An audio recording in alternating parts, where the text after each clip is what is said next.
Hello, everybody, and we're here again with another SCTier podcast. Today, we're going to be talking about Winter Brawl, which is coming up this weekend, February 23rd, in Philadelphia, Pennsylvania.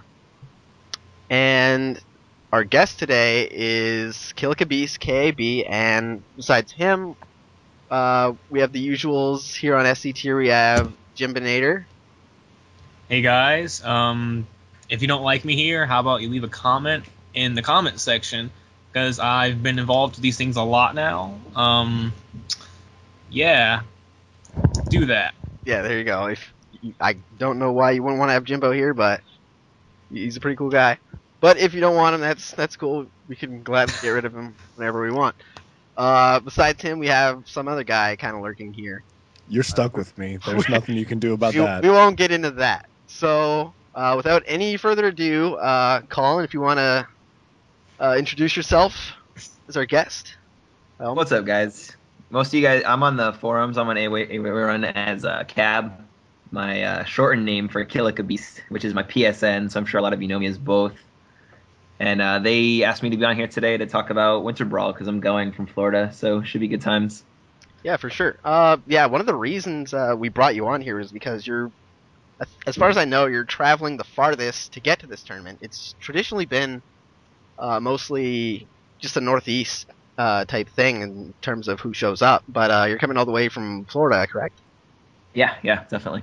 Yeah, so that's quite the trip, and we haven't really seen too much of you in this game. I remember you were at EVO, correct?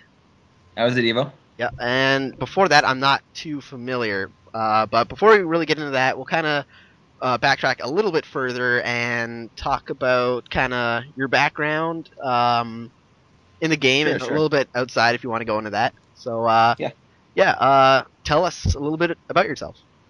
I pretty much lived in Florida my whole life. I moved down here from New York when I was young, 8 years old, and always grew up playing games. Always liked fighting games. All the old school ones. I'm an old school guy. I'm 29 years old, so I'm not a young buck. Always played Killer Instinct and whatnot in the arcades. And for a long time, Tekken was my favorite game. And I was a huge scrub. I was that guy that would go to the movie theater with my buddies and play Tekken Tag against all the scrubs and rack up 30 win streaks, not knowing what I was doing. And then I discovered Tekken Zaibatsu, which I think is a very similar introduction story to like competitive fighting gaming for a lot of people. Yeah, you think you're the best guy on the block, but in reality, you're nothing. Yeah. So I found Zaibatsu, and I went down to an arcade that was in Miami called Flippers, and there was a couple Zaibatsu guys down there, and they showed me that I was trash. I was really, really bad. And this was right around the time Tekken 4 had come out in the arcade, and around the same time, Soulcalibur 2 was just released in the arcade, and that was my first introduction to Soulcalibur. I had never played Soul Edge or Soulcalibur, the first one, and something about the game just spoke to me. I really, really liked the way it looked, liked the way it played. I started out playing Kilik. That's where my name comes from. It's 11-year-old name, and didn't stick with him throughout the life of the game, but that was really my introduction to Soulcalibur.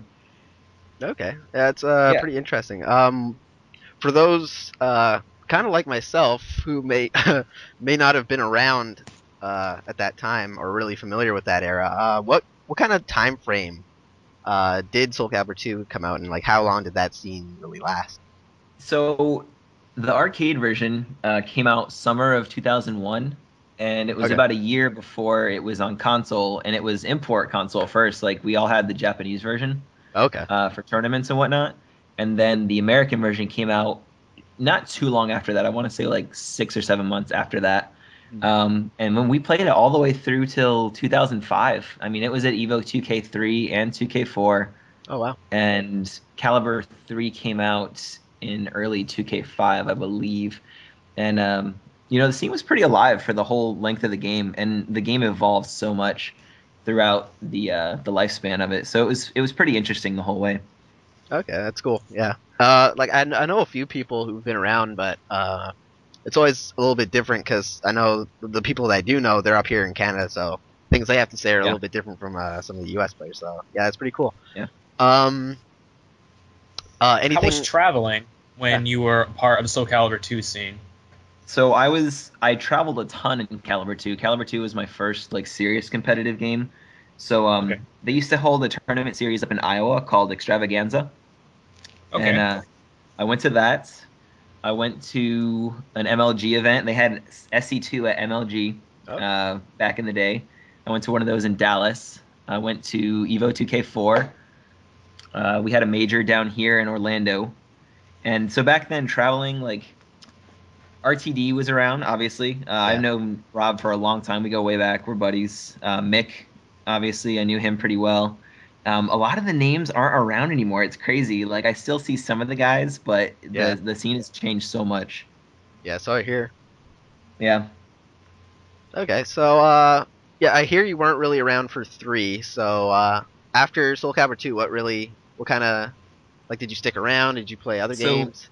I was really bitter when 3 dropped because I was a Okay. Talon main at the end of Soulcalibur 2. Yeah. So I switched to Lizard Man. I was a Lizard Man main in 3.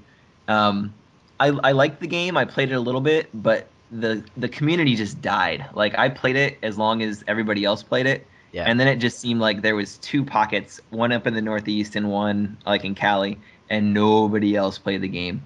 Okay. And so at that point, I really got into Tekken, and I played a ton of Tekken 5 DR. I learned on Tekken 5, which was probably a terrible one to learn on because I didn't play top tier and got destroyed for a long time. But then when DR came out, it was a lot more balanced. I felt like there wasn't really an unwinnable matchup for me. I play Marduk in Tekken. Okay. And I did pretty well in DR. I traveled a lot for that as well. And then I was late to the Soulcalibur 4 party because I didn't have a next-gen system at the time it was released. So I had to wait like 6 months to even get my hands on Calibur 4 to like play it and get in depth. So I was way behind the curve. I actually went to Evo for Calibur 4 in 2009. Yeah. Just because I had the money and the time, and I was like, oh, why not? I did awful. I think I went like 1 and 2 in my pools, and I lost to 2 foreign players. Like I had terrible luck. I had to play a Korean guy and a French guy like back to back. Oh yeah. And I played Lizardman in 4 as well. Okay. And then didn't really play a ton of 4 after that. Switched back to Tekken 6, which I hated, and have not really been on Tekken Tag much. And 5 came out, and it just being able to play it since the beginning of the game's lifespan. Yeah. And I like this one a lot. I mean, it's my favorite since 2. Not that I didn't like 4, I just didn't know enough about it really. Yeah, it's that was the game I got in the series. Like I played a little bit of 2, but at my age it was nothing more than just like mindless smashing with friends and family. So yeah, I got in with 4, and I came in, I think it was either a year or 2 into the game's lifespan. I think the whole thing lasted about 4+ years, like 4 and some months. But yeah, it was definitely from what I hear, the later section of that game was really different from the earlier one, because I know there's a lot of ban discussion. I won't really get into that because it's kind of a bitter topic these days. Sore subject. Yeah, but yeah, it's kind of interesting hearing about that. But yeah, so anything after that? It was kind of hard because the scene just kept dwindling in Florida, particular. I mean, probably everywhere as well, but Florida, we just lost players every iteration of the game. We had a pretty strong following in 2, and then less people in 3, and then less people in 4, and now in 5, it's like me and 3 other guys. Yeah, that's too bad. And nobody in the town I live in, so it's rough. Mm-hmm. Yeah, that's another interesting thing. I won't really get into it. Again, it would be interesting to talk about it, but not exactly relevant to today's thing. It's that traditionally there have been a lot of players who've transitioned from game to game, and there's usually an influx of newer players. But with Soul 5, it's a little bit different than that. Like there have been players that dropped off. There have been some that stayed as well, but there really hasn't been that strong influx of new players. But we're only 1 game in, and like I said a bit earlier, I came in like a year or 2 after Soul 4 initially came out, so there's still time. Yeah, it's only been out for a year, so Yeah, but like right now, it's just we don't have those numbers because we don't have the new blood coming out in full force like they used to. But shout outs to those who have. I know Jim's one of those who actually have been showing up. So props to you. Yeah, maybe one day in the future something Virginia can get going, because Iram and I are both from Virginia, and we're both really new to the tournament scene, so maybe we can get something going on here. Yeah, that'd be good. Just like pretty much the way I see it, having like 2 players is a really solid start. Having 3 is pretty much you can get a scene going from that, because like you have a decent, like 3 is a good amount. You have a little bit of variety in who you're playing at least, but then that's big enough to really build on, and other people will like say, oh, there's 3 players, okay, I'll get in on that, and it's something you can really build on. I have to put an asterisk on my statement that there was nobody that plays in my town, because Sweerad is in my town. He's in Gainesville, Florida as well, but he is in law school right now. So yeah, his life he's really just, busy. Yeah, he has no time for Calibur right now, which sucks because he was really, really into 4, and I wasn't. And he had heard about me because everybody said, "Oh, you live in Gainesville? That's where Cab lives. That's where Cab lives." And I had not been playing, so he was like, "Who is this guy?" Yeah. And so then we eventually got together and played a lot of 4, and he was really into it and destroyed me handily. And now it's kind of the opposite. Like, he doesn't have enough time to really learn the game or play it as much as he wants to. Yeah, that's too bad. But yeah. There's still time though. This game's still pretty young, really, when it comes to fighting games. So perhaps we'll see him later on. But I don't know if there's anything else before we kind of moved on into other things. Well, how is in terms of your Soulcalibur 5 career? What have you done so far? So I haven't been to a ton of tournaments for 5. Just playing a lot here in town. I really like to know my character in and out. I went to a couple local Florida tournaments, but like I said, even from the get-go, we didn't have numbers. I went to a tournament in Tampa. That was the first one I went to. It was like a midnight tournament, which is kind of fun. Not the release tournament, but they had like a midnight gaming series down there. And I played Dime. That was the first time I met Dime. And he beat me. I got second, and he got first because I had no fucking clue what Nightmare was doing. Yeah. And I was still very new to the concept of counter hit step. Yeah. So, it's not a fun combo.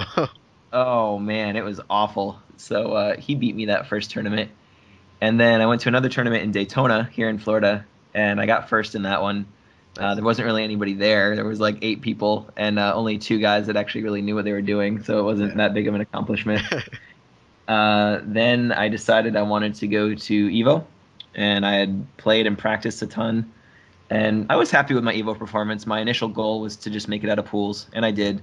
I made it out in losers. I lost to Mateo, and I don't think there's any shame in that. And I was not prepared for. One of my big problems was that I had to play 3 Mitsu players in a row, and they all played different. And they all played different, and I was like, "Fuck, this is terrible."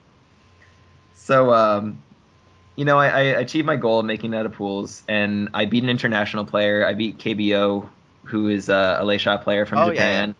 Yeah, I've heard of him. So I was pretty happy with that. And then I ended up losing a really, really close set to Dekopan. Oh, you played him too, huh? I blew it, man. I was up. I won the first game, lost the second game, and I was up 2 rounds to 0 in the third, and he came back and beat me. Yeah. He was my first match at EVO, actually. Yeah. Yeah, so that was... So it's and Tira... So I had been going over every character in the game, really, really detailed block punishment and, matchup-wise. And Tira was one of those characters I did not get to before EVO. Yeah. And it certainly to bite me. Yeah. I definitely prepared for that matchup. I didn't really get to play it too much. Like, Heaton helped me out a little bit, but Dekopan plays so differently from, like, pretty much... I don't even think any American player could, or North American, or maybe even European could really... emulate the way he plays, so it was really because Dekopan actually knows how to play Tira. Well, there's that, and just his playstyle in general is just so different from anything over here. But yeah, no doubt. And since EVO, I haven't been to any tournaments. I entered the random online tournaments we were having on 8-Way Run. Oh yeah. And then my PS3 died in August, and I was without a system for like 2.5 months until Black Friday rolled around. Yeah.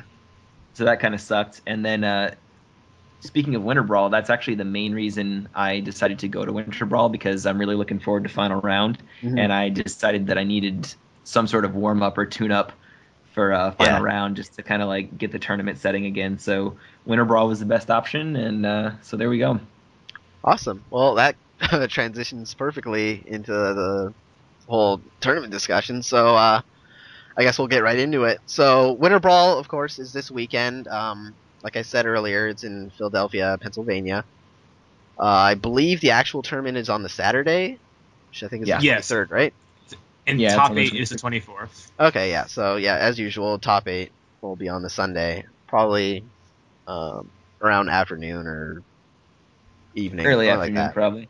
Yeah, We'll see. yeah. Things can go either way with scheduling at tournaments, but yeah. The stream. We're definitely not getting main billing at 7 p.m. Yeah. But yeah, the stream will be all over 8-Way Run on the SCTier Twitter and pretty much anywhere you can find us. We'll be posting and trying to cover as much as we can. So look out for that. But yeah, let's talk about the tournament. So of course you're going to be there, Colin, and so I guess the first thing we can talk about is I guess let's start with the players. I know who's going to be there, but you're the guest here, so anybody that we should be looking out for besides yourself, of course. So, you got to think of all the big Northeast guys. Ramon will be there, I'm pretty sure. Yep. Thermidor just confirmed that he's going. For a long time, he said he wasn't going, and then I just found out a couple days ago that he's going. Yeah. Woes obviously is in Philadelphia. Malice is up in the air on whether Woes will actually show or not. I hope he does. I wouldn't want to. I wouldn't have an asterisk if I did really well. Be like, oh, Woes wasn't there. Yeah, it would definitely be great to see him out there. I mean, he did really well at Apex. He took the whole thing, and he was playing extremely solid the whole time. So it'd be a shame not to see him follow up. His execution was on. Yeah, exactly. Sure. And then IRM's coming from Virginia. Yep. And, there's other Philadelphia locals. I know JJJ will be there. MT Fighter is somebody who I think everybody is going to be very surprised with. Yeah, definitely. Super strong. Hasn't really made out to any tournaments yet in this game. Yeah. I think he's going to show his people. First one. Yeah. Yeah. So I think I'm sorry if I'm forgetting anybody. Don't hate on me when I get there. Yeah, like I'm looking over the thread right now. Other notables. Zero Effect's gonna be there. He's a local. Yep. JJJ. Yeah, JJJ. Yeah, pretty much all of the Philly guys are gonna be there. Who else? I'm just looking at the RSVP list. There's only 10 people there. I know way more are going than that, but Bibulus will be there. Yeah, Bibulus is gonna be there. Few people from the area. There's always a few surprise people that kind of show up or don't from the old Jersey, Philly, that whole area. So we'll see about that. Yeah. I think Omega XCN's going to be there. Oh yeah, he will be there. Yeah, he's been doing pretty well lately. So we talked about doing Natsu mirrors. Oh yeah. Which will be boring as hell. Yeah, I can imagine that being a little weird. But yeah, that's pretty much it for the players. So yeah, a nice character variety. I can only assume looking at or just going over those names we mentioned. So it should be interesting to watch. Yeah, I think it's going to be a really entertaining tournament as far as the stream goes. Like you said, there's a really broad variety of characters. I think there's a lot of really knowledgeable players that are coming for characters you don't see as much. Yeah. I know MT and Zero are both very good with Leisha, who is not somebody you see very often. You hear a lot of poo-pooing about, oh, she's bad. Yeah. But I think she can be made to work, certainly. Yeah, definitely. I agree with that. Yeah. And so that's going to be fun to watch. Obviously, IRM, some Nightmare players. Ramon's playing Pyrrha, so we'll see. I think it's going to be a really entertaining tournament. There's probably going to be some blow-ups and upsets and whatnot. Yeah. Hopefully I'm not a part of any of them. Or hopefully on the good end. Hopefully exactly. I do. Yeah, that's what I was going to say. Yeah. Yeah. So, yeah, that's a pretty good look at the players. Do you have any predictions about, let's say, top 3 or anything like that? Oh, well, I gotta say I'm getting first, right? Okay. Yeah, exactly. That's how you do it. Yep. Yeah, I'm confident. I've practiced a lot. I think my playstyle has changed a ton since Evo. I wasn't super comfortable with incorporating Just Guard into my game at Evo. Obviously the obvious ones like 2-hit Brave Edge strings and whatnot, but just kind of using it at random or at disadvantage. Exactly. Was not a big part of my gameplay. and I've really incorporated that well into my game. And most of my matchups are really, really confident now. Like I know what to do in most of the matchups. So I'm feeling really good. I got some surprises. I think I will be showing some new tech this weekend. Yeah, We'll it's pretty see. interesting. Yeah, Yeah, if the opportunity comes up, we'll see. yeah, it's definitely very interesting to see, and you actually don't see a lot of that in tournaments, especially in North America. Yeah, If I'm thinking about the right thing, but yeah, um, I'm doing it, man. I've been practicing. yeah, yeah, I remember playing you online, or not so many on. I don't think there have been many tech traps that I've been doing, but we'll see with other Yeah. characters. Don't spoil it. That's just a little taste of it. But yeah. So besides yourself getting first, Mhm. any other predictions of people you think can definitely make it to top 3? Janity. I'm gonna go with. I mean, if Woes is there, I think he's gonna be there. Yeah. Ramon and probably MT. I think those are my top 4. Okay. And maybe IRM can pull something out. Yeah.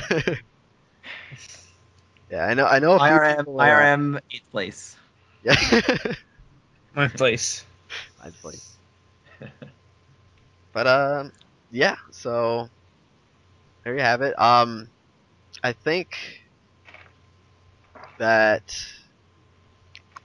Oh, what was I gonna say? Oh, whatever. We'll move on. So yeah, that's a good look at all the players and stuff. I'm sure whatever I'm thinking of will come back to me. I'm excited about the team tournament. They're doing a Oh yeah, 2v2 yeah. format.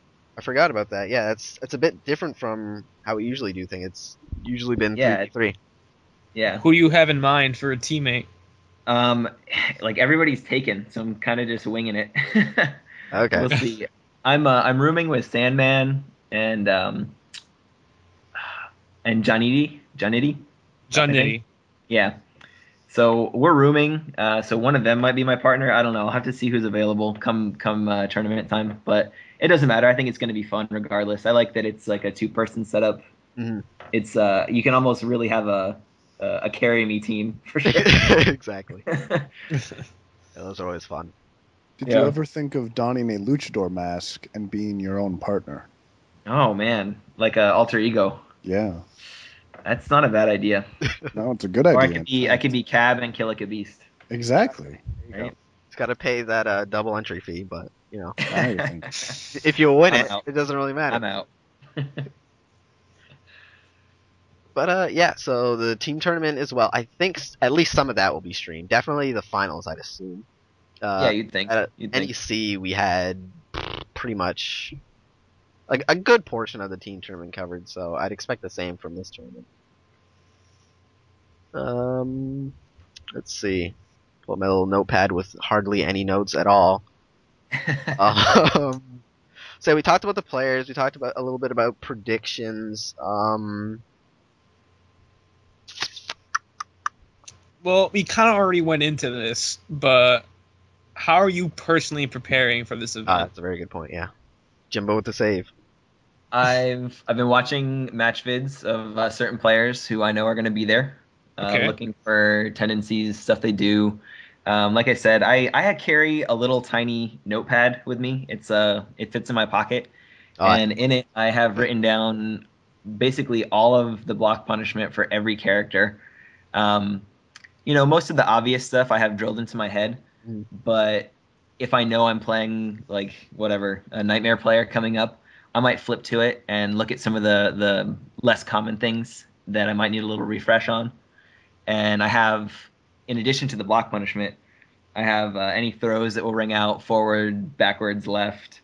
And then there's a funny little weird thing for Natsu where her full crouch A+B on counter hit, you get a combo off of it, but depending on what hand the opponent uses, they'll fall either to the left or the right, and it changes your combo. And so I've written down like which one works for that character as well, just to kind of know if I hit it.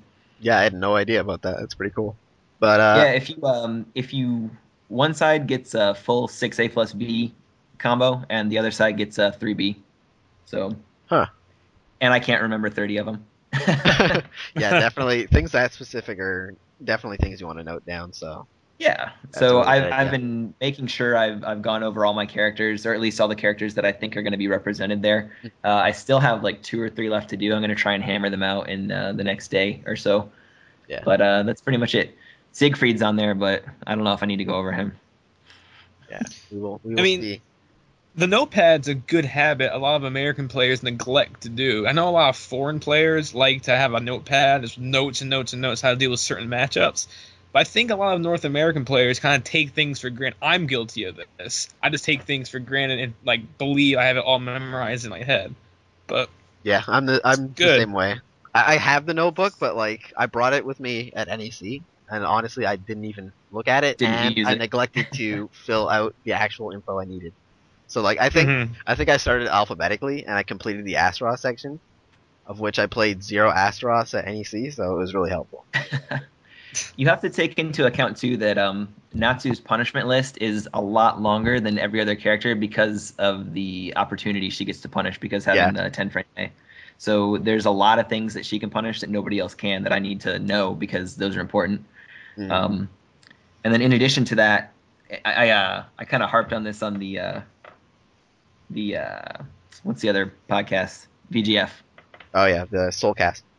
Exactly, on Soulcast. But she has an 8-frame punish in 4A plus BA, and it only does 8 damage, but Yeah. it's it's +4 on hit, and you're right in their face, and it's usually a surprise factor because people are like, did he really just fucking punish that move? Exactly. And so I know a few of those, and some of them aren't necessarily -8. Some of them are like IV2 A plus B. It'll force crouch, and it's -10, and it's actually a really easy punish at that position. Yeah. And so I have a lot of those in there as well. Okay. That's pretty cool. Yeah. So yeah, we were talking about preparation, I guess. Anything else besides that? I know you play online a lot, so anything in there? I try to get as many games in as I can and not rage too hard at the disconnects and the Good connection old issues PSN. and things that are unsafe that would normally, or that are safe that would normally be unsafe and whatnot. Mhm. But yeah, I just try to hammer out as many matches as I can just to get comfortable, so things Yeah. become second nature. And I try not to get bad habits by playing online. Like, I don't give a shit about online. If I lose, I lose. It doesn't really matter. Yeah. So I will try an A6 punish everything that I can, even if I know I'm going to fuck it up. Exactly. Just because I don't want to get in the bad habit of taking AA when I need to be trying to do A6. Yeah. It's definitely a place where you want to like throw out all your ideas and say, okay, is this gonna work against a legitimate opponent and like instead of like the CPU or some dude in ranked or something like that. Right? Oh yeah, it's the lab for sure. You run a lot of setups and stuff that you might not know if they work. Mm. Yeah, definitely the perfect place to just try new things out, play around with a few new tools. Say like, okay, let's try this instead of that. Oh, it doesn't work. Okay, let's try this again. Stuff like that. Definitely great tool for that. Exactly. And for a lot of us, it's the only source of like matches we have. So. Oh yeah. I'm in that boat. Yeah. Unfortunately, a lot of people I love are, training honestly. mode. I really like training mode, but there's just something about being in the moment that obviously that can't replicate. Exactly. Yeah. Like I go into training mode a lot just because like I'm like, okay, I feel like practicing, and then it's like I sit there. What do I do? And then I like go on my laptop and play some other game or something like that. And I look back at like my screen because like they're literally like centimeters apart, and it's like, okay, training mode, do nothing every single time I go into it, and then wonder why I went there. I actually play the CPU a lot. I think I play it more than online, which can be good and bad. CPU can build a lot of. It builds a lot of. It can build a lot of bad habits if you let it. But like I go in a lot of times, like I'll just use it to keep up on like my frame, or more like the harder punishes, just frames and stuff like that, just to stay in tune with that stuff in an offline environment too. So it's definitely good for that. But I do want to play online more. I absolutely loathe it currently. Yeah. A lot of it is because PSN just craps out a lot, and It's just online obviously is going to have some lag to it at times, so that can be frustrating. But it's I definitely gotta say that Oh, go ahead. so a week before the tournament, not really a week because I played yesterday, but a couple days before, I pretty much swear off offline or online and only stick to offline and do practice mode or other random stuff like that, just to like shake off the lag, get yourself used to the things. actual timing that you when need for the tournament. Yeah, a lot of players do that. I know. Oh, yeah. Zeph does it. I try to, but it like I swear it doesn't even make any sense. It's hard. At NEC, and like I just said, I don't like playing online, but like at NEC, I played so much online before the date when I actually said, okay, I'm gonna play even less online than I do, which is like 1% of the time. So it didn't make any sense, but I ended up doing it, and it didn't really harm me because like I just practiced a little bit, and I got there early enough so that I could actually you get warm up games. Yeah. So it depends on how you look at things and the way I guess your mind works for the game, but it can help for sure. But I'm really big on the timing, so it screws me up for sure. I definitely have to stop and swear off of it. Yeah, it probably depends more on the characters, I guess. It's like Natsu's very tight with punishes, especially with like A6 and stuff like that. Punishing -10 with A6, especially certain moves that have a weird like block stun on them where they knock you back a little bit. Yeah. It's just it's hard in general, so I try to hammer those in. Yeah, if you can get those down, it's definitely helpful. So. Yeah. Yeah. Awesome. So preparation. Anything else? Any final comments? That's pretty much it for preparation. I'm ready. That's all I have to say. That's good. I like to hear that. Okay. If we can like switch topics a little bit, let's get your opinions on the game itself. Like, how do you mean? I'm sure this was covered to an extent in the Soulcast, but what are your opinions on Natsu as a character? Like, how does she fare? Stuff like that. How do you feel about the mechanics of Soulcalibur 5? So in general, I really like the game. Post patch especially, safe backdash was kind of ass. There needed to be some sort of risk attached to it, especially when different characters have different size backsteps. Nightmare. And like it just made sense considering like sidestep was also unsafe, right? It didn't really make sense. It was kind of counterintuitive to have one and not the other at first. Exactly. I don't know why they did that to begin with, but I'm really happy with the game in general. I think it's incredibly well balanced. I think in 3D fighters in general tend to lend themselves to balance just because you have so many options afforded to you that it's really up to you to make the right decisions. It's not like you're playing Guile Honda in Street Fighter where it's like, fuck you, I have Sonic Boom, you have body attack. You're a lot more free in your decisions that you can make. Oh, yeah, like, and there's so many options available to you at any time. In addition to the third dimension. So I think the game is really well balanced. I think a lot of characters are certainly able to compete. Again, it's my favorite Calibur since 2. 3 was pretty meh for me, and 4 I can't really speak on it enough because I didn't play it enough. So it's definitely my favorite, and I'm really glad I picked it up and have stuck with it. I chose to stay with it over going to Tekken Tag. We have a pretty decent scene here in Florida for Tekken Tag. Yeah. And like I said, I played DR pretty heavily, and I played 6 too.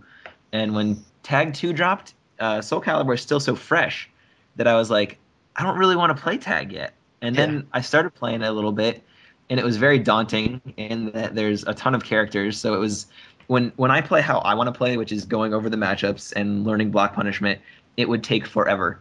And then you have some asshole over here who plays Lars and spams launchers, and I'm like, that's not fun to me. That's not fun.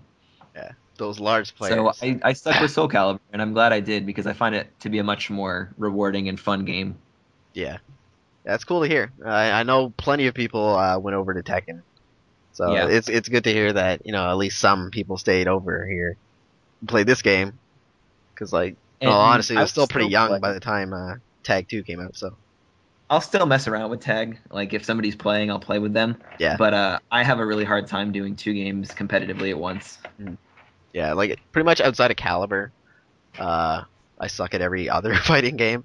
Like, I'll dabble in a few other ones just for fun or for the sake of me saying really stupid shit. And other people who may or may not be present in this podcast write it down. But yeah, it definitely is hard to like pick up other games, especially like Calibur was my first game, so like going to say like a 2D game, it just nothing really carries over. So it's 2D a lot is of it. totally unintuitive to me. I Yeah, don't get 2D at all. Yeah, so, like some people I know do, but like for me, it's just like none of this makes any sense. Where's my Yeah. guard button? Like Yeah. it just a lot of it. What do you mean the mix up is tech the throw or eat the frame trap? It's I like don't nothing get it. against it, of course, but it's just very different coming from 3D or specifically Calibur. So And Jim, you were asking me how I thought like Natsu fits into the whole picture. She's obviously Yeah. a very, very competent character. I think she's right outside of top 5 in my opinion. I think she's probably like number 6 or 7, Okay. just because I feel like the top 5 are just beastly and super good. And she has problems in a couple matchups, Mhm. and it's weird. I don't think she has any terrible matchups. I think she doesn't have anything outside of a 6-4, and I think she has advantage in a lot of them. And the ones that really do give her problems are characters that can block punish her really well and can also deal out big damage in chunks. Because at high level, if you're not eating bombs, which you shouldn't be at high level, and you have a way to discourage me from using 6-6B, if you have a good punisher for 6-6B, then I cannot take large amounts of your life at one time. I kind of have to chip away at it.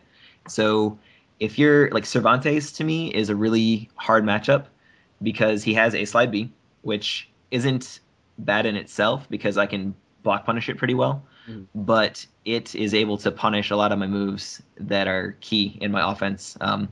While standing K, 2-2B, A plus B, they all get punished by it for a nice chunk of damage. And then, here comes a random 3B for whatever it hits for. And so, like, a Turtley Cervantes is really hard to deal with for me. Mm-hmm. yeah, for sure. Other characters, Asta kind of fits in that mold, but not really. It kind of depends on how well you break throws because Natsu block punishes him really, really well. But at the same time, all it takes is 1 or 2 throws and he's right back in it. Exactly. I do 18 damage on a blocked bull rush, and I missed guess 1 grab, and there goes that. Exactly. And assuming there isn't a wall or ring out involved with the throw that he lands, so Yeah. So like I said, it's really weird because the matches she does suffer in, she kind of has a leg up on them as well, just because of the fact she block punishes so well. There's certain tools that are -10 that they are probably accustomed to using that they're not going to be able to use as much. So even her worst matchups, I think, are only like 6-4, and she has a ton of really good matchups. Okay. Yeah. So Jim, you Great. kind of started this section. Anything else you wanted to ask? Oh no, just want to know how you felt about the game itself and how his character is. That's Okay. all I really wanted. Unless he wants to add something else. Yeah. No, that's pretty much it. Yeah, I love the game. I hope it continues to survive. We were supposed to get some sort of announcement today, but that didn't happen. So much for those Yeah. those sources, Right. But no, I just hope people continue to play the game. I think this Global Coliseum meetup people are doing is a good start. I think it's kind of bringing community together in a good way. We just need to get people to show up to the offline events. Yeah, exactly. And I think part of it is maybe not having so many, like focusing on a couple, like quarterly. Have one good one a quarter that people should try and show up to, especially in the region. Yeah. And at least one a year, a big one where everybody tries to make that specific one, which this year obviously looks like Final Round. Yeah, Final Round and NEC is usually just gonna be big because there's such a large community in the Northeast. That's like where the chunk of a lot of the players are. So that one's gonna be big regardless. But yeah, Final Round definitely looks to be the anomaly this year in that it's like the biggest one. So hopefully, I know a lot of people are like new players too. New to the offline scene are looking to go out to that one, so that should be it's definitely cool to hear that they're doing that. But yeah, it should be a really fun event. I hope to make it myself. Things I've been looking a bit down on that, but there's still time, still about a month and some change till the actual event. So we'll see. But I'm sure you guys have come across this problem as well. It's always hard to try and convince or bring in the online players into the tournament scene. Yeah, for whatever reason, I've had a couple people approach me and want to learn things, and it's gone well, but then it's so hard to convince them to go somewhere. Like, we're gonna rape them and steal their liver. Yeah. Yeah. Like, I don't always... understand the fear of the face-to-face interaction. But it'd be nice if we could bring a lot more of the online players to the to the offline scene. You don't understand the fear of being raped and having your liver stolen? Well, I just deal with it. Yeah, it's not so bad once you get used to it. I mean, yeah, I see. Yeah, you only have to pretty put good. up with it one time, and you're like, oh, they give you ice and shit. I mean, it's not like they're entirely cruel about it. But all joking aside, it's like when I started with Soulcalibur 4, and the net code for that game was far worse. Oh, I heard, yeah. Anything in Soul 5. So deal with that was definitely a pushing factor. But I started playing offline. I think I started in August of 2009. I think by December I was actively going out to Toronto, which is the closest scene to me, 2 hours away. I've been I was immediately there, so I've never really had to focus on online. So I've just always assumed that other people would also do the same, just because they, I don't know, see it the same way. But apparently that isn't the case. But in this game it's a bit different because the online's so good. And it used to be better on PSN at least. I think gaming in general has gotten easier and made people have more of a I want it now instant gratification definitely mentality. Yeah. Like, when I started playing, it was about the grind. Like, when I started playing, and Kindu was the top dog in Florida, and he was destroying everybody in Calibur 2. He was winning all the tournaments.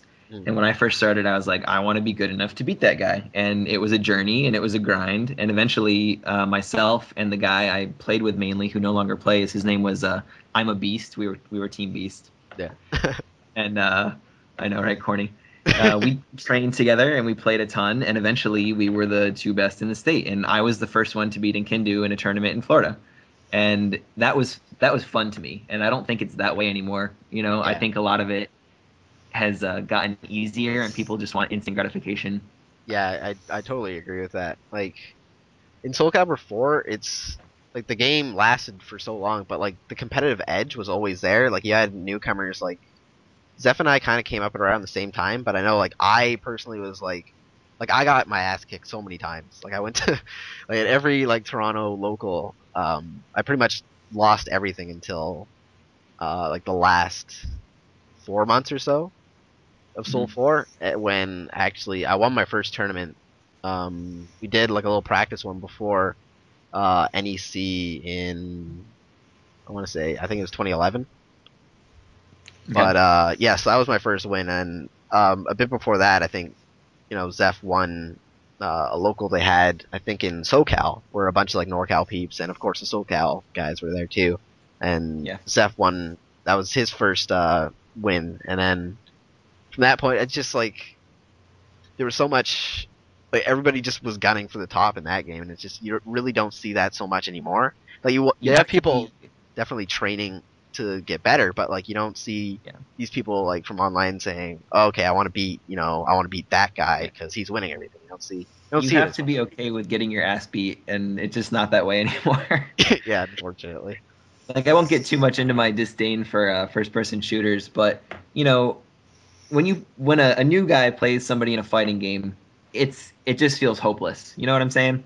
Oh, I've sat there and I've tried to instill the fact that you can't push buttons on hit by doing nothing but Natsu AAB over and over and over again to kill somebody for a whole round, just to give them that lesson, Yeah.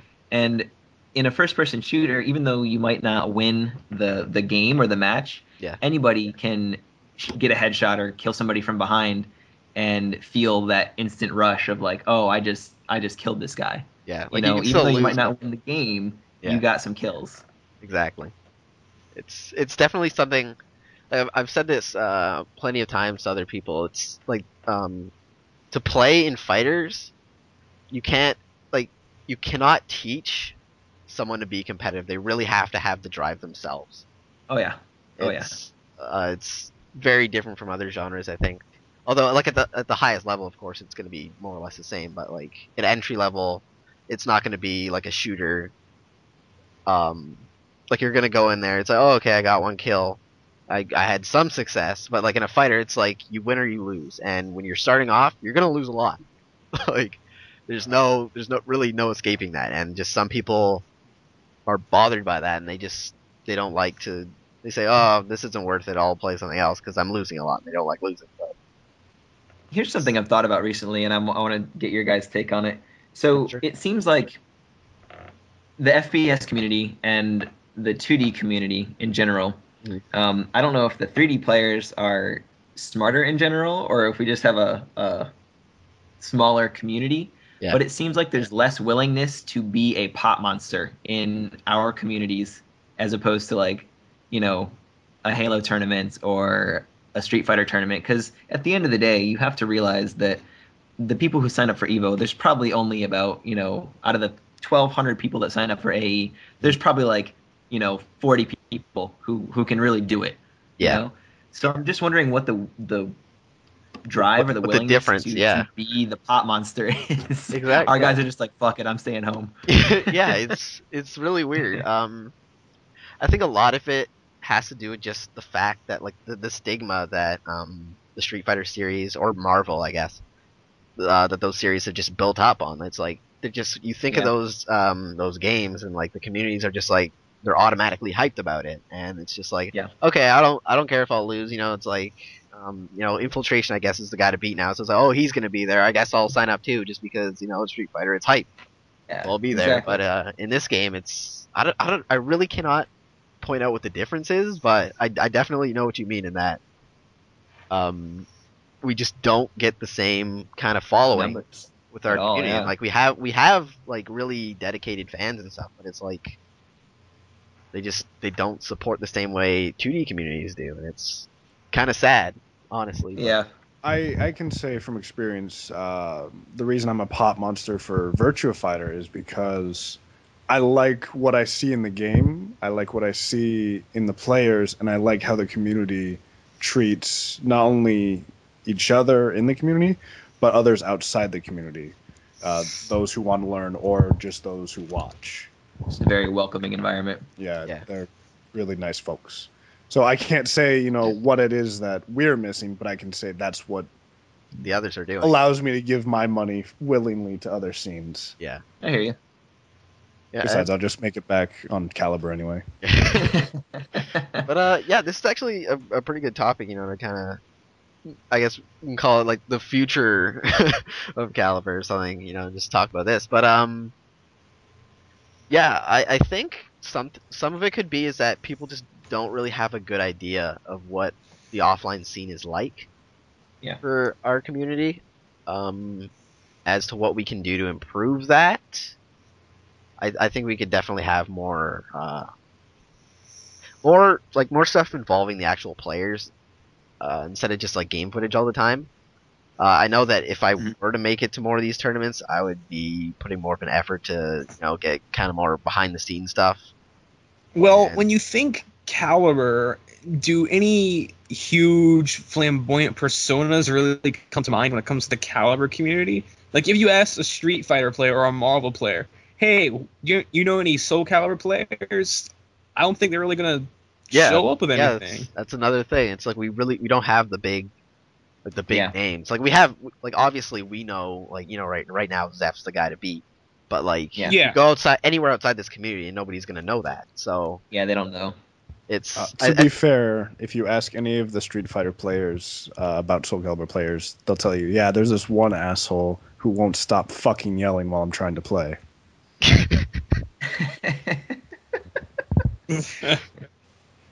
So there's that. There you have it. That is our. I'm trying to spread the good name of Calibur. That is her one guy. By screaming my lungs out. There you go. But yeah, it's just it's a really weird thing. It's just we don't. Maybe it's because we don't have like the sponsorships and all that stuff, but like we just don't market. Yeah, We don't market our players. You know, it's because like very different. I'll be honest. Like when I first got into the offline scene, it was for MLG Raleigh, and something that really caught my eye was that the stakes were so high. Like if I got 7th place, I got $550 just for 7th. That on alone was just a huge motivating factor for me. Like I didn't know how I was going to react to like the scene and how the people were when I got there. I was on the lucky side that when I competed there, I loved it. And I wanted to get more and more of it. Yeah. But it's just not advertised that much. Like when people think Marvel Street Fighter, they think, oh yeah, that's the game you want to be number 1 in. That's like the true indication of skill and power and FGC and stuff like that. Yeah. But I mean, you get what I mean. Soulcalibur just doesn't have. I mean, I'm just thinking of words to get the point across. But I'm not going to say any names, but it's funny to me how you said that. It's the symbol of power and like you're good at fighting games. There's a player in Florida, and he was not a very good 3D player at all. He played Tekken and he played Soulcalibur, and then he went to Marvel, and now he's like one of the better players in the state, and I'm like, oh man, this is our scrub. Yep. Maybe we should just like make rumors up about people. Like I'm just gonna pick my favorite punching bag, IRM, and I'm just gonna say, hey IRM, did you hear that I don't know. Hey, did you hear that Alex J said you were a massive bitch? And that's true though. That's not a rumor. That's a fact of life. All right. Well, okay. Hey, IRM? Did you hear that Heaton thinks you're a massive bitch? I also think that he wants to be. God damn it! How about this? You get the point though. I heard that IRM once groped his hug pillow or something. Let's go with that. Oh shit, man, that's hype, man. We got to fight for that. They got to fight for that, man. Do you think he'd throw down for his hug pillow? Man, I don't know. Hug pillow match. I don't know. We need someone who's a bit more, I don't know, less put together than IRM, because I don't think he would fight at the drop of a hat or a drop of a hug pillow. Our community's very friendly. Some would say pussy-esque. Okay, there you have it. But like, we're so like closely knit that it's like you don't get these rivalries There's not a lot of so much. At least now, I remember like in Soulcalibur before there were a few. I remember things like Mick and Something Unique. That was a pretty big one that most people would remember. But like nowadays, you don't really have that so much. It's like you think rivalries, and it's like, Canada and gardening. That's a pretty big rivalry. We have forum battles that never turn into or amount to anything in the actual game, so that's pretty cool. Get hyped for that. Yeah, with people being exposed left and right without a match even taking place. There were some really good rivalries back in the day too, and you're right. I don't see them as much, and I think a lot of them stemmed from same character rivalries as well. And I get along with all the Natsu players. I'm not like fuck Hawkeye, fuck that guy. I'm the best. Yeah, I'm just like, oh, I like what he does, and it's kind of mutual. So yeah, I don't know. It's really weird. Yeah, like this community does not have the same.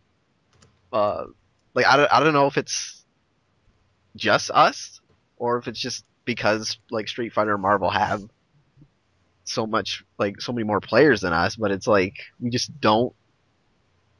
all get along. It's just there's never a rivalry, even if it's like somewhat fabricated. Which isn't a terrible thing. Like I love getting together and hanging out with everybody, which is great. But it doesn't make for exciting TV. Exactly. Yeah. But it's like a lot of like just the nature of our community just isn't as like marketable as say things in like the Capcom side. It's yeah. I don't know how we could change that, but that's definitely. Well, here's the thing. Do you want to change that and become a cheap knockoff of Marvel and Street Fighter, or do you want to accept that and try to actually use that to our advantage somehow? Yeah, that is indeed the question. It would be much easier to build on this thing that we've been building for the past God knows how long than to try to tear it down and just copy the blueprints of the guys across the street. Yeah. I gotta say, I know that a lot of people have been asking for, and I am really, really happy with the Calibur 5 training mode. I think they did an excellent job with it. But I know a lot of people have been asking for a tutorial mode. Yeah. For people that don't actively seek out places like 8-Way Run, they need their handheld. They need to understand what advantage and disadvantage and all of these things that we know and are second nature. It's so foreign to them that an in-game tutorial would go a long way to growing the competitive scene. Honestly, the tutorial mode in Broken Destiny is by far the best I have ever seen for Calibur, and I would actually recommend now that I didn't even know that it was a thing. It teaches you, like, okay, it starts you off simple. A is horizontal, B is vertical, K is kick, and it just builds on all that. K plus and G is by taunt. that's very important. It is. And by lesson 6 or 7, it's teaching you how to punish things in training mode, basically. And, Nice. And it's hiding all of this behind a really kind of stupid, silly story involving Hilda's father getting sick, and you have to go get ingredients to make a potion with Ivy, and a bunch of nonsense. So it's sounds got something it for sounds really everybody. hype. But I it's want to really play this. I want to play it's really nothing great. but this tutorial mode now that you mention it. You get Yeah, Edge neither have Masters I. too. This is the first I've heard of it. It's very good, and I'd actually Why did recommend they it. put it on the handheld version? Exactly. That's basically the problem with Broken Destiny. It's the fucking handheld. Let's- But yeah, I would. So Namco, if you're for some reason watching this, tutorial mode, and then your next title, please. You could basically copy and paste the exact same thing you had. I don't even care. It could be whatever. Seriously. You could have like crayon drawing, scan them in with tips, and it would be a start at least. That would be great. On the same page, I have to really commend the guys at Future Press for the guide. Oh. I don't know. You guys have probably seen other fighting game guides. It is like the most in-depth, as far as wealth of general information and character-specific information that I have ever seen in a fighting game guide. Like, I got the Tekken Tag 2 guide, and I peed on it and burned it in a day because it was worthless, absolutely worthless. And I'm really kind of upset at people in the community that worked on it. Anakin is actually a friend of mine. We've known each other for a long time. Same thing with Eris, and they all. So I mean, they're obviously not allowed to badmouth it. They're under contract and shit. But give us a heads up that like, don't waste your fucking money on this thing because it's garbage. You know? Yeah, like I remember hearing that the Tekken guide wasn't so good, but yeah, definitely the Soulcalibur one was really good. I don't remember. Actually, I do. I do remember a little bit of a Soulcalibur 4 guide, and I remember that it didn't make any sense. At least when I read it, maybe it was because of patch differences or something. But regardless, it didn't seem as well thought out as the Soulcalibur 5 one did.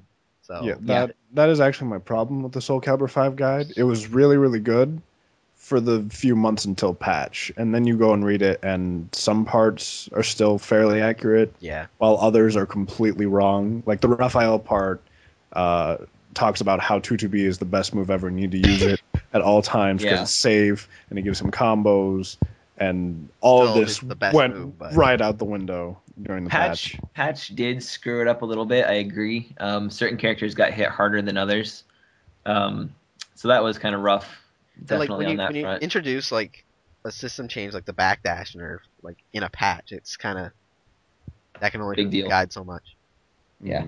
There's also the thing that it was made by players who I'm not sure who. I wish I had a list of who did what. But Hyrule was in it. Hyrule was in it. I know Panto Crater did. Siegfried. That's all I remember. Yeah. I'm trying to think how many actually still play the game now. And I don't have a list, so I can't really comment on that. But the point I was going to make was that since it's players that are doing it, you run into a lot of subjective issues, as we've already seen many times. Yes.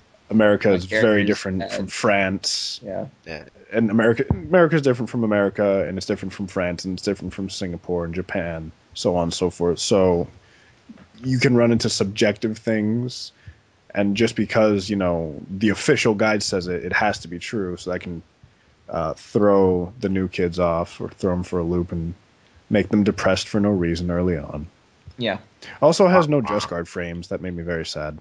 Oh yeah. Too much info for such a short period of time. Not for me. Not for me, man. I mean, when you think about it, though, it had Well, I mean, so much it's not too much information info that for it's the almost consumer. It's too much to test. yeah. I would assume. I mean, like you really can't fault it as it is, anyways. I mean, it's a wealth of information. Oh, I can considering what definitely we've had. fault it as it is because I'm an asshole. Well, yeah, okay, but no, it was probably the best fighting game guide I've seen ever. Just as an example, so like the Tag 2 guide, it was done by players as well, well-known players in the community. One of the main problems I had with it was it didn't seem to have any specific template for each character. Like, you know how each character in the Calibur 5 guide follows the same formula.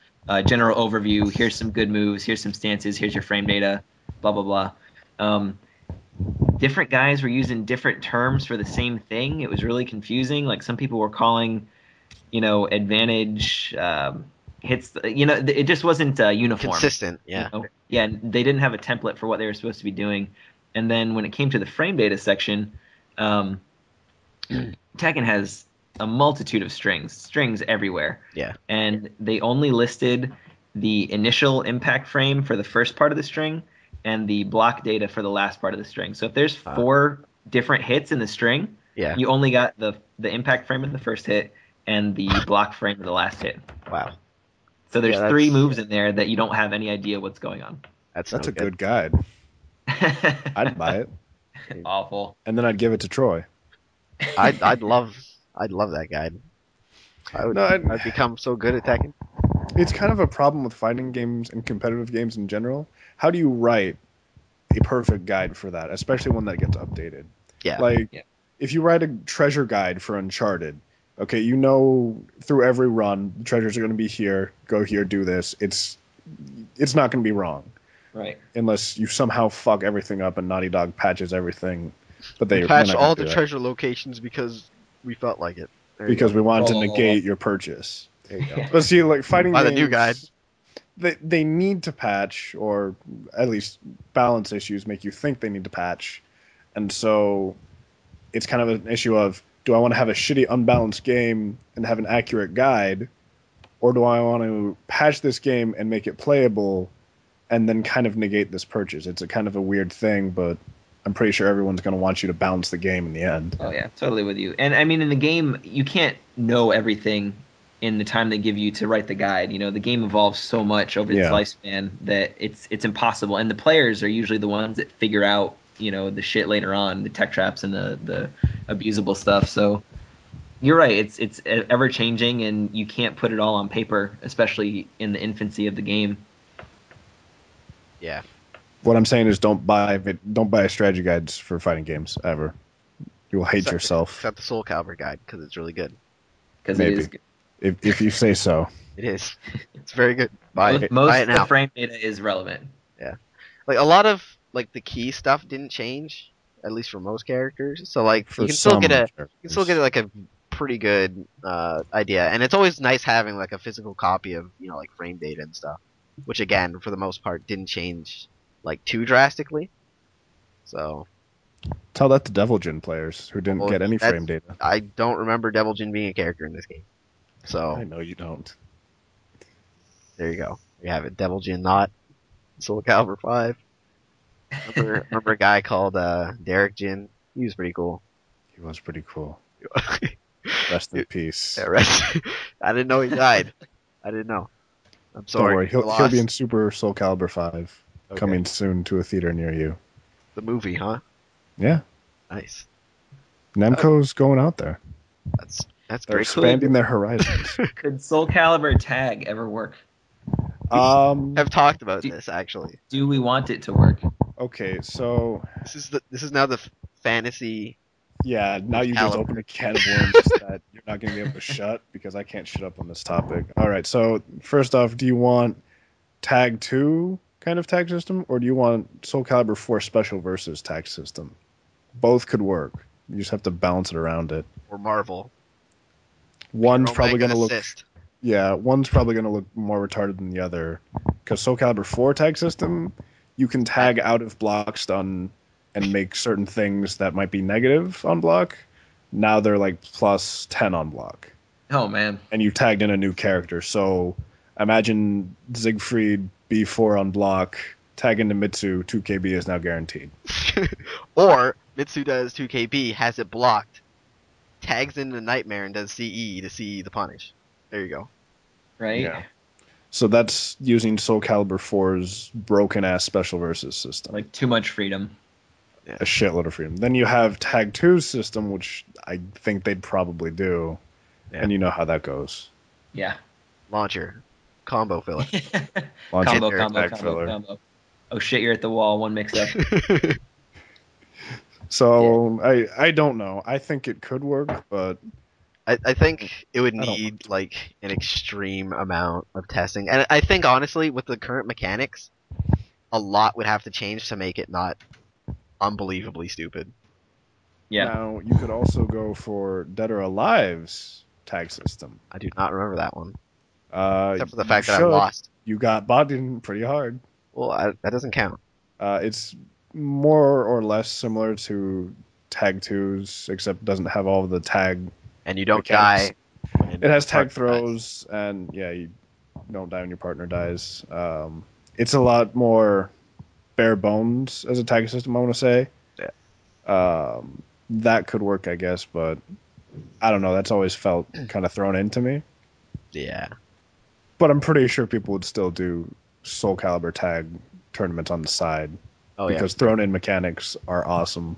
Yeah, they're always good fun. I remember playing a DOA tag team at NEC. What do you remember about it? I remember that it was fun. I don't know how to play the game at all, but it was really hype because we were just mashing and screaming at each other. It's So like, it was really being a cool. kid again. Sometimes Exactly. that's the most fun, no doubt. Yeah, the most fun you have sometimes is when you have no idea what you're doing and just smashing buttons. You find that one good move. Exactly. And I you got- pour it. I found an infinite that was not at all an infinite, and yeah, that's pretty. I good. found an infinite that wasn't infinite. Yes, Mm. but anyways, things are kind of going in a completely different path. So Getting well, sidetracked. yeah, well, Spiral. well, I guess we can wrap things up here. Pretty good enough spot, talking about Yes, DFA after tag mechanics. and tag mechanics. Yes. So Is there anyone you would like to shout out? there you go. I'm supposed to shout out some poop blog, Oh god, as per Alex J. Alex J has requested me to do so. edit that I out. think it was called Dylan's Toiletries.tumblr.com. So go check that out if you want to see pictures of poop. Please bleep that out, Troy. I think no, the shoutouts part is forever, uncensored. Fortunate. Anyone else? That's pretty much it. I just want to. I haven't met a lot of the Northeast guys, so I'm really looking forward to going up there this weekend. So I think it's going to be a lot of fun. Everybody needs to watch the stream. It's going to be a good tournament, and that's it. Awesome. Yeah, the East Coast dudes or Northeast guys, they're all a cool bunch. So hope you have fun with them. Yeah. So I guess we'll close things off here. Thanks for being our guest. It's been a interesting podcast. I think we're a bit Thanks over. for having me. I don't even see the time thingy. Oh, there it is. Been over an hour and 30 minutes, or at least that's how long we've been in this Skype chat, or I have at least. Before I had to shut off my PC. But anyways, so again, Winter Brawl is this weekend. The stream should be up on Saturday. I believe Jaxel's going to be streaming it. His channel, of course, is twitch.tv/8wayrun. If he isn't streaming it, you can always check the thread on 8-Way Run, the tournament thread. It should show up on the front page when it is actually streaming. Of course, the SCTier Twitter will be updating things and providing links for all this as well, so you can check that out. Twitter.com/SCTier. And I think that is it. So if anybody has anything else to say before I completely wrap things up, now is the time. Shoutouts to Great One. There you go. We almost forgot That was that. a great one. That Could would not join us. That would not have been good if we forgot. So yes, shoutouts to Great One. Shoutouts to Zeph who's been a little bit busy Yeah. with life these days. Of course, he's a good friend of all of us here. Really cool dude. So yeah, wishing him all the best. I'm sure he'll be back on here at some point in the future. But until then, we'll be holding it down. And trying to fill a giant gaping hole in all of our hearts. So, Well Hearts. put. In our Yes. hearts. Yes. So, there you have it, our Winter Brawl podcast. We will be following up with most likely the winner or whoever we can contact of Winter Brawl, so stay tuned for that. So me again. Yeah, exactly. Jim Yes. is not even going to be present, will probably be our rep for the podcast. But, what was I going to say? Oh, it doesn't matter. Okay, That's so, yeah. We're The done. end. Thanks Peace, for bitches. watching, everybody. If you haven't already, please subscribe to us. That would be great. It supports us a little bit, so that'd be fantastic. And I don't think there's anything else to say. I'm just kind of blabbering at this point. So thanks again for watching, and stay tuned for more of our content. Have a great day, night, or whatever, somewhere in between. Thank you. Peace, bitches.